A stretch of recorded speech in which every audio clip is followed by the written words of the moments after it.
Não, peraí, falei uma confusão aqui, ó.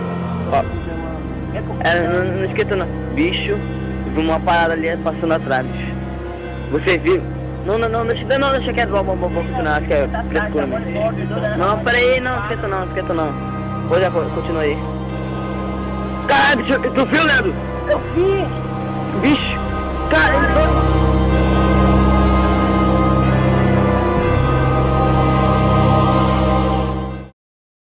não viu isso que tá na imagem, né?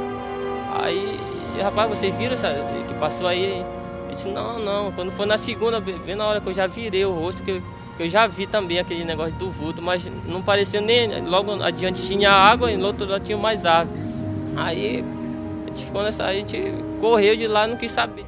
Moradores do lugar confirmaram que já tinham ouvido falar das aparições. Existem bastante contos aqui no lugar sobre lendas e tal, mas nunca tinha visto assim mesmo, registrado. Pela primeira vez, eu acho super sinistro, mas acreditar não acredito. Embora exista diversas pessoas que duvidem da veracidade das imagens, esse não é o único caso. Inclusive, a mídia marcou presença outra vez. Vamos acompanhar mais um caso. Quem viu ainda está assustado. Me apavorei com o que eu vi. Sem se identificar, esta mulher conta o que vem acontecendo na escola Eduardo Barbosa, do distrito de Cachoeira, em Itatira. Elas ficam se rebatendo com a coisa que ninguém consegue entender e chuta e vira os olhos. No dia 4 de junho, 2 dias depois do primeiro caso, uma missa foi celebrada aqui a pedido dos professores e funcionários. No meio da celebração, outros alunos tiveram o mesmo problema. Desde então, as aulas foram suspensas. E os casos se repetiram ontem com outros alunos, como mostra este vídeo. Ele foi gravado durante a palestra de um padre parapsicólogo na escola. Enquanto ele dizia que tudo não passa de manifestação psíquica, uma estudante entra em transe. E depois, o mesmo acontece com outras. Eram 3 homens, eu e mais 2. A gente não conseguia contê-la completamente, né? Isso quer dizer que é uma força além do normal. Jéssica é uma das alunas que foram levadas para o hospital ontem. Ela diz que viu o espírito de um aluno que morreu há 7 anos. Ele é moreno, aí fica olhando assim pra gente, aí chama. A gente faz assim, ele vem aqui, quando tá na outra ele fica assim, eu vou te pegar, com voz diferente, a Armina fica com uma voz diferente. Ana Célia ainda está se recuperando do transe que sofreu ontem. Eu tava lá com uma colega minha, e a gente saiu, quando ela tocou em mim, eu não me lembro mais de nada.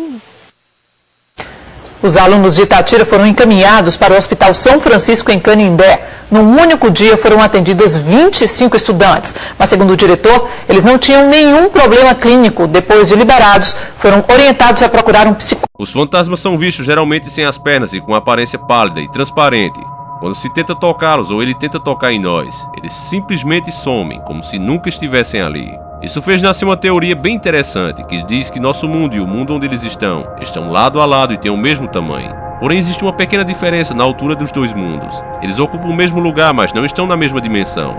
Essa diferença seria em torno de 5 a 30 centímetros. Então, quando os dois mundos que estão no mesmo lugar, porém em dimensões separadas, eles são conectados por brechas ou pontos extradimensionais. Eles são causados por energias negativas que são geradas em determinados pontos do nosso mundo. Várias coisas podem ocasionar uma brecha dessas. Um crime violento, rituais de magia negra e etc.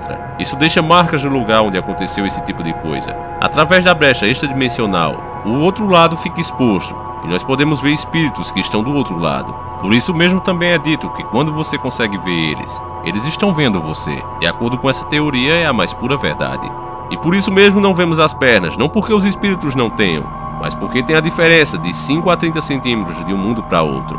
E aí nós enxergamos eles sem as pernas, como se fosse uma câmera com um ângulo ruim. Uma coisa bem curiosa que se observa nas aparições de fantasmas é que temos falhas nos aparelhos eletrônicos ou eletroeletrônicos. São luzes piscando, lanternas se apagando, baterias de carro descarregando misteriosamente totalmente. Acredita-se que o motivo de tudo isso é porque essas entidades espirituais não possuem mais corpo físico e, portanto, não podem aparecer no mundo dos vivos. Dessa maneira, então, eles se alimentam da energia para que torne possível a aparição delas, usando ela como se fosse uma espécie de corpo, um corpo temporário. É muito natural pessoas que perseguem esses fenômenos ou que simplesmente testemunham, mesmo que sem querer. Elas relatam que nas horas do encontro se sentiram trêmulas e quase sem energia. Outras chegam até a desmaiar. O desmaio geralmente é atribuído ao medo excessivo, porém ele não é a única causa do desmaio.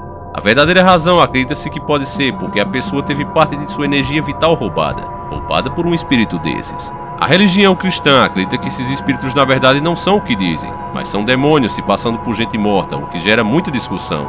Nós temos exemplos de espíritos de homens na Bíblia, é o caso de Noé e Moisés que desceram dos céus e rodearam Cristo quando ele venceu a provação no deserto. Além, é claro, da polêmica da experiência do rei Saul, onde o possível fantasma do profeta Samuel foi invocado por uma feiticeira. Ele tinha falecido há pouco tempo, e ele fez uma profecia e esta se cumpriu. Esses fatos até hoje geram muita discussão entre os cristãos. Mas enfim, nós não queremos tomar de partido nem de um lado nem do outro. O caso é que seja fantasma, ou seja demônios ou fenômenos sobrenaturais, eles continuam acontecendo seja o que for, e a maioria prefere simplesmente ignorar. Nós sempre acabamos com a velha dúvida: o que são esses seres e o que eles querem? A religião espírita acredita que são espíritos desencarnados e não conseguem desapegar dos velhos costumes. Geralmente eles tiveram mortes violentas ou simplesmente são muito ambiciosos e materialistas. Eles não querem desapegar do que conseguiram na Terra. Dizem inclusive que os piores entre eles são os espíritos de viciados. Esses atacam as pessoas, influenciando fortemente para que a pessoa comece a satisfazer o seu vício. É como se um espírito de um bêbado, apesar de não ter um corpo, para que possa se embriagar, para poder sentir aquele prazer que ele sentia quando estava bêbado. Ele usa o corpo de uma pessoa que esteja viva. Não é uma possessão, é apenas uma influência. Através dela ele vai sentir o mesmo prazer que sentia quando era vivo. Exatamente como um parasita faz. Eu sei que isso te dá medo, mas calma, pois existem maneiras de você se defender dessas entidades. Se, por exemplo, você não conhece a procedência da casa onde você mora, ou vem acontecendo muitas coisas seguidas ruins nela, você pode lavá-la com sal grosso, e isso pode fechar fendas dimensional que foram abertas por coisas ruins que aconteceram nela. O sal grosso sempre foi símbolo de pureza e acredita ser capaz de afastar maus espíritos, mas preste atenção, não pode ser qualquer sal. Tem que ser sal grosso, sal marinho. Essa crença já vem de muito antigamente, não é apenas uma coisa de supernatural como muitos pensaram agora. O Platão falava que o sal era uma substância cara aos deuses. Antigamente, sacerdotes usavam sal para afastar os demônios. No Egito Antigo, o sal foi considerado um produto sagrado e era oferecido aos deuses. Os romanos consideravam o sal um símbolo de sabedoria, e por isso eles usavam num ritual aos recém-nascidos. Eles derramavam sal sobre eles para que nunca faltasse a sabedoria. Gregos e romanos, para agradar deuses do lar, faziam sacrifícios de animais e era comum pôr sal na cabeça do animal sacrificado. Isso era para purificar a casa.